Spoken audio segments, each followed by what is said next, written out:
Hi అందరికీ. మా వీధిలో వినాయకుడిని చూసేద్దాం రండి. ఈసారి ఇలా వెంకటేశ్వర స్వామి థీమ్తో తీసుకుని వచ్చారు. దగ్గర దగ్గర 12 ఫీట్ ఉంది. వెంకటేశ్వర స్వామి థీమ్ కాబట్టి ఇలా 7 డోర్స్ లాగా పెట్టారు.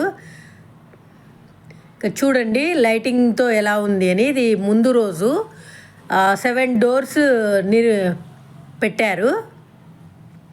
ఇక్కడ చూడండి ఇంకా బిజీగా డిస్కస్ చేస్తున్నారు ఇంకా డెకరేషన్ గురించి.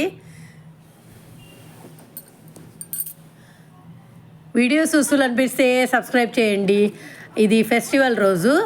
ఈ 7 డోర్స్ థీమ్ చూడడానికి చాలా క్రౌడ్ అయితే వచ్చారు. ఈసారి చాలా బాగుండింది డెకరేషన్ అయితే. పిల్లలు చాలా బాగా చేశారు, చాలా కష్టపడి చేశారు ఈ డెకరేషన్ని. ఈ 7 డోర్స్లో నుంచి లోపల పోతే ఇలా చిన్న వెంకటేశ్వర స్వామి విగ్రహం అయితే పెట్టారు. ఇంకా చూడండి వినాయకుడిని మొత్తం డెకరేషన్ చేశాక ఎలా ఉన్నాడు అని. సబ్స్క్రైబ్ చేయండి. బాయ్.